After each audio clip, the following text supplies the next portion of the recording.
Assalamualaikum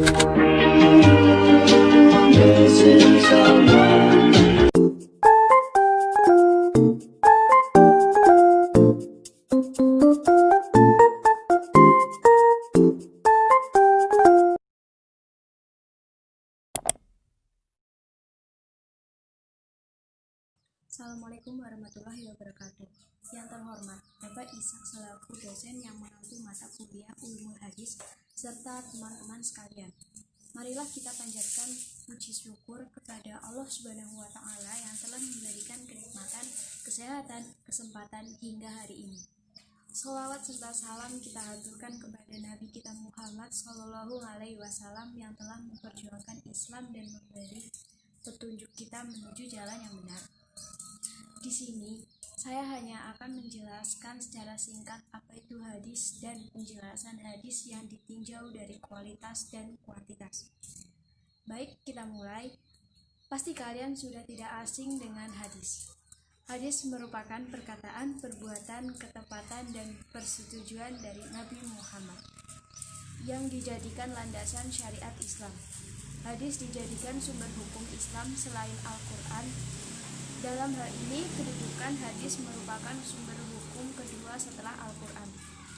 Banyak sekali persoalan seperti apakah pernyataan tersebut benar-benar kata Rasulullah, karena belum tentu setiap informasi yang mengatasnamakan Rasulullah benar-benar valid, dan banyak juga berita tentang Rasulullah dipalsukan untuk kepentingan tertentu.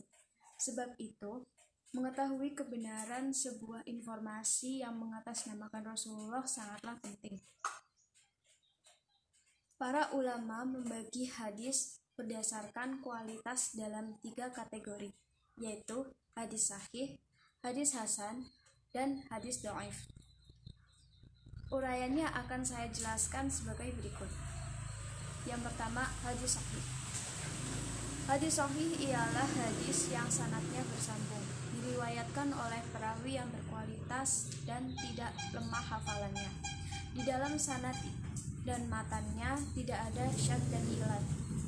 Mahmud Tahan dalam Taisir Mustalazib hadis menjelaskan, hadis sahih adalah setiap hadis yang dirangkaian sanadnya bersambung, diriwayatkan oleh perawi yang adil dan dhabit dari awal sampai akhir sanad. Tidak terdapat di dalam syadz dan ilat. Yang kedua, hadis hasan. Hadis hasan hampir sama dengan hadis sahih, yaitu hadis yang rangkaian sanadnya bersambung, diriwayatkan oleh perawi yang adil dan dhabit. Tidak terdapat syadz dan ilat, namun perbedaan adalah kualitas hafalan perawi hadis hasan tidak sekuat hadis sahih. Ulama hadis sebenarnya berbeda-beda dalam mendefinisikan hasan. Menurut Mahmud Tahan, definisi yang mendekati kebenaran adalah definisi yang dibuat Ibnu Hajar. Menurut beliau, hadis hasan ialah hadis yang sanadnya bersambung, diriwayatkan oleh perawi yang adil, namun kualitas hafalannya tidak seperti hadis sahih yang terdapat syadz dan ilah. Dan yang ketiga ialah hadis dhaif.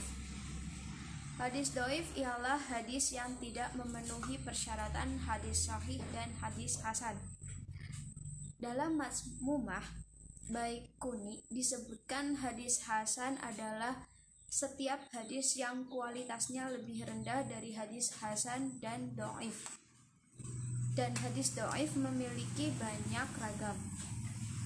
Sedangkan pembagian hadis ditinjau dari segi kuantitasnya, perawi dibagi menjadi 3 bagian. Ada mutawatir, masyhur, dan yang terakhir ahad. Yang pertama, hadis mutawatir.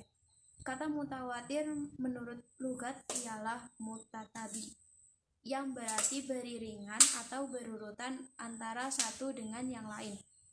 Hadis mutawatir merupakan hadis yang diriwayatkan oleh banyak orang dalam setiap generasi, sejak generasi sahabat sampai generasi akhir.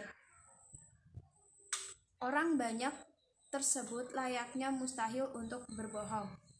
Suatu hadis baru dapat dikatakan hadis mutawatir bila hadis itu memenuhi 3 syarat, yaitu yang pertama, hadis yang direwayatkan itu harus mengenai sesuatu dari Rasulullah SAW yang dapat ditangkap oleh panca indera seperti sikap dan perbuatannya yang dapat dilihat dengan mata kepala atau sabdanya, dan juga dapat didengar dengan telinga. Yang kedua, para rawi, orang-orang yang meriwayatkan hadis itu harus mencapai jumlah menurut kebiasaan adat. Mustahil mereka sepakat untuk berbohong. Tentang beberapa jumlah minimal para rawi tersebut terdapat perbedaan pendapat di kalangan para ulama. Sebagian menetapkan 12 orang rawi, sebagian lain menetapkan 20, dan 70 orang rawi. Ketiga, jumlah rawi dalam setiap tingkatan tidak boleh kurang dari jumlah minimal seperti yang ditetapkan pada syarat yang kedua. Yang kedua, hadis masyhur. Hadis masyhur adalah hadis yang diriwayatkan oleh 3 orang atau lebih, serta belum mencapai derajat mutawatir. Hadis ini dinamakan masyhur karena telah tersebar luas di kalangan masyarakat. Ulama Hanafiyah mengatakan bahwa hadis masyhur menghasilkan ketenangan hati, didekat kepada keyakinan dan wajib diamalkan. Akan tetapi bagi yang menolaknya tidak dikatakan kafir. Yang ketiga, hadis ahad. Al-ahad jam'a dari ahad menurut ahad al-wahid atau satu.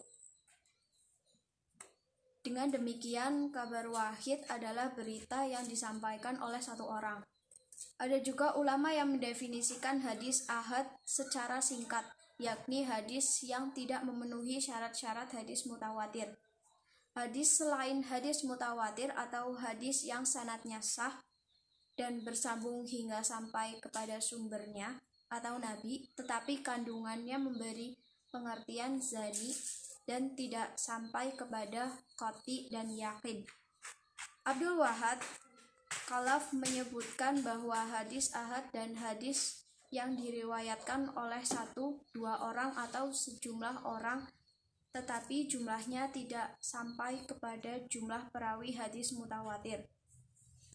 Jumhur ulama kesepakatan bahwa beramal dengan hadis ahad yang telah memenuhi ketentuan makbul hukumnya wajib.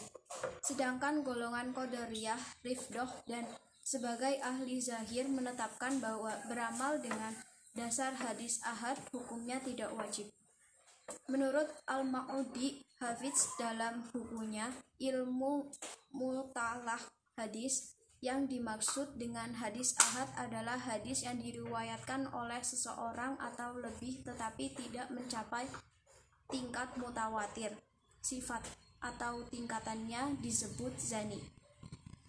Mungkin sudah cukup sekian penjelasan dari saya mengenai hadis dan ditinjau dari kualitas dan kuantitas. Sekian yang dapat saya sampaikan, semoga bermanfaat bagi kita semua dan semoga kita selalu dalam lindungan Allah Subhanahu wa taala di kala pandemi ini. Akhirul kalam, wassalamualaikum warahmatullahi wabarakatuh.